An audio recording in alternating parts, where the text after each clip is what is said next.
Ya, terkait dengan kasus Tom Lembong ya, kami sih berharap ini benar-benar eh, murni penegakan hukum. Karena sekali lagi ketika aparat penegak hukum sudah memproses itu, menetapkan tersangka, kemudian nanti Tom Lembong juga sudah melakukan upaya pra peradilan ya, walaupun kemudian ditolak. Artinya kami sih berharap itu segera ada percepatan ke penegak hukum. Biar apa? Biar publik itu tahu bahwa ini murni penegakan hukum. Artinya ketika di proses peradilan itu dilakukan secara terbuka, kan masyarakat jadi tahu apakah benar-benar kejaksaan itu memiliki data yang otentik, data yang valid untuk menetapkan yang bersangkutan sebagai tersangka dan kemudian menjadi terdakwa gitu.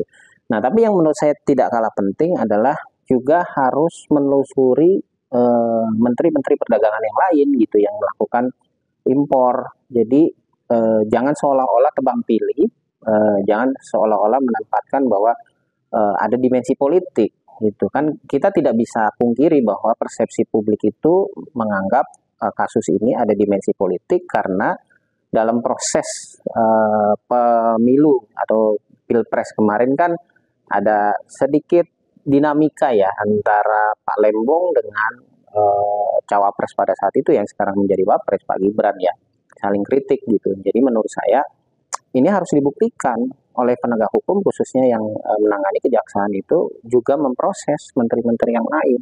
Jangan terkesan jadinya tebang pilih sehingga image bahwa kejaksaan itu sekarang bermain politik menjadi tinggi dan ini menurut saya akan merugikan kejaksaan sendiri ya. Jadi sekali lagi buktikan di pengadilan dan dikembangkan ke menteri-menteri yang lain yang menjabat setelah Pak Lembong gitu. Jadi sekali lagi ya mari ya kita buktikan sama-sama secara terang benderang nanti di pengadilan tipikor karena sekali lagi ini marwah martabat dari institusi kejaksaan yang sedang dipertaruhkan di kasus Tom Lembong gitu.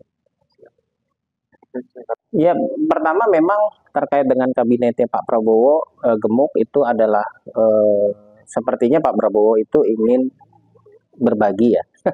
Jadi ini lebih pada politik dagang sapi atau politik bagi-bagi kepada para pendukungnya gitu. Jadi ya sekali lagi kalau ingin menunjukkan komitmen terhadap pemberantasan korupsi sebenarnya ya tidak perlu semuanya dipilih, apalagi ada beberapa yang menurut saya rekam jejaknya juga tidak terlalu baik gitu ya. Pernah ditetapkan sebagai tersangka korupsi, ada yang diisukan menerima suap misalnya atau setoran misalnya. Jadi menurut saya sekali lagi semakin lebar dari institusi yang diusung gitu, tentu pengawasannya juga akan semakin sulit gitu.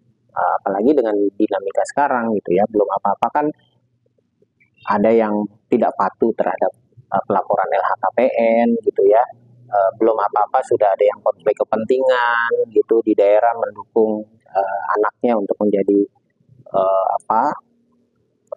calon kada gitu. Jadi sekali lagi semakin lebar tentu akan pengawasan yang semakin sulit dan kalau ingin membuktikan kabinetnya itu benar-benar efektif, benar-benar anti korupsi, ya gejala-gejala yang mengarah pada anti korupsi itu harus bisa direduksi.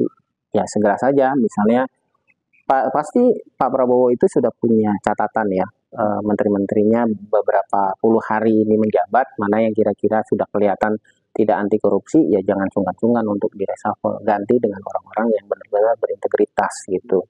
Itu ya. Sekali lagi ini terkait dengan RUU perampasan aset ya. Sayang sekali ketika di periode sebelumnya, di kepemimpinan sebelumnya itu Pak Jokowi sudah memberikan surprise terhadap pemberantasan korupsi, tapi kemudian tidak ditindaklanjuti di parlemen. Tapi apakah sepenuhnya ini kesalahan dari parlemen? Menurut saya bukan hanya kesalahan anggota DPR di parlemen, tapi juga kontribusi pemerintah juga. Karena sekali lagi pembahasan di DPR itu inisiatif siapapun, apakah itu inisiatif pemerintah atau inisiatif DPR, kalau punya komitmen untuk membahas itu pasti akan terjadi. Karena apa? Karena pemerintah itu kan diusung juga oleh anggota DPR atau partai-partai yang ada di DPR. Jadi aneh sekali kalau kemudian keduanya itu tidak kompak gitu. Padahal di pembahasan aturan lain atau undang-undang yang lain itu bisa berjalan kok. Misalnya undang-undang Cipta Kerja, undang-undang Minerba, termasuk undang-undang revisi undang-undang Komisi Pemberantasan Korupsi yang banyak penolakan dari publik justru tetap jalan gitu. Jadi sekali lagi ini bukannya tidak mau, bukannya tidak jalan, tapi ya memang tidak mau. Dan menurut saya seolah-olah itu pemerintah itu buang badan di era Jokowi, tidak mau membahas lagi. Nah sekarang di era pemerintahan Prabowo, menurut saya nggak usah buru-buru deh sekarang mengusulkan baru revisi undang-undang tipikor. Menurut saya udah dorong aja dulu tuh undang-undang perampasan aset untuk segera dibahas kembali. Kalaupun tidak masuk dalam program legislasi nasional, saya pikir cukup banyak kok undang-undang yang tidak masuk dalam program legislasi nasional tuh akhirnya dibahas gitu. Nah sekali lagi ini kan Prabowo ini diusung partai yang cukup banyak ya, Koalisi Indonesia Maju. Jadi aneh kalau kemudian usulan undang-undangnya itu tidak selesai. Walaupun itu undang-undang produknya Pak Jokowi, tapi kan Pak Jokowi itu bagian dari Kim Plus gitu. Jadi seharusnya bisa cepat untuk dilaksanakan. Jadi ya sekali lagi kalau mau komitmen terhadap penyelamatan pemulihan keuangan negara, bukan hanya dari korupsi, karena RUU perampasan aset atau pemulihan aset itu juga bisa bersumber dari aset-aset tindak pidana lain seperti pencucian uang, narkoba, dan lain-lain. Itu menurut saya ya, mari komitmen untuk membahas itu, kemudian disahkan. Baru kita pikirkan usulan-usulan lain seperti undang-undang tipikor dan lain-lain. Itu. Oke,